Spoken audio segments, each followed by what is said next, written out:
You're watching my how-to DIY channel. My name is John, and today I'm going to show you how to cook spaghetti or pasta. Actually, I'm not going to show you how to cook pasta. I'm going to tell you how I cook pasta, and if you're not cooking it that way, you're doing it wrong. I'm not just going to tell you you're doing it wrong, I'm going to prove you're doing it wrong using science. First, I add salt to my water. Salt does two things. It adds flavor to the pasta, and it makes your water boil faster, as you'll see in an experiment later on in this video. Second, I add oil and I stir the pasta as it's cooking. This keeps it from sticking. I'm not going to do an experiment on that. That's kind of a no-brainer. Oil and stirring is going to stop the pasta from sticking. And lastly, when you're done cooking the pasta, don't rinse it off. Leave all that starch on the pasta. That starch helps the pasta stick to the pasta sauce. I'm going to show you that in a later experiment as well. Let's get started.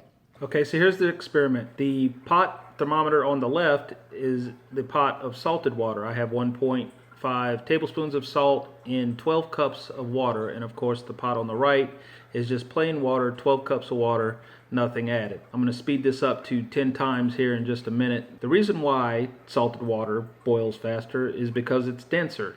That means that all the atoms on the inside are closer to each other. So when you apply heat, you start to shake those atoms. That energy increases, the atoms start shaking, and the denser a substance is, the more likely that those shaking atoms will hit each other. And when they hit each other, it transfers that energy to those other atoms, and they start shaking as well.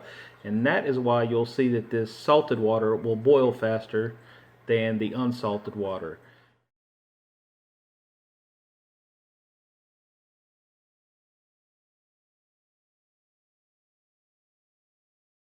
And here we go. It's getting close. 7 minutes 12 seconds the salted water boiled, followed by the unsalted water at 8 minutes and 32 seconds. So there you have it. Salted water boils faster. A minute and 20 seconds faster for 12 cups of water with the amount of salt I put in it. But John, that's only a minute and 20 seconds. Hey, how many times are you going to cook pasta in your life? Those minute and 20 seconds add up. And to me, if I'm hungry, minute and 20 seconds is important. Let's move on to the next experiment.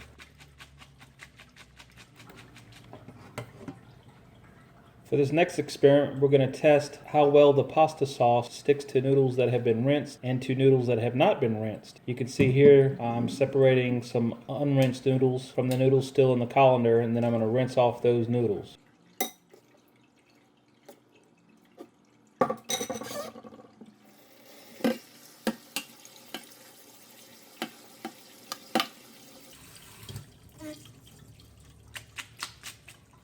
I did two tests.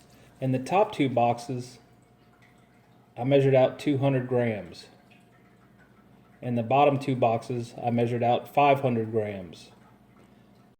On the left is the rinsed pasta. On the right is the unrinsed pasta.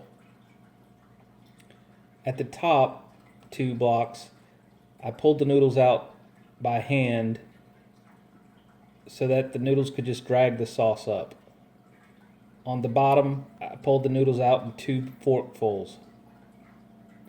As you can see, the unrinsed pasta grabbed more sauce.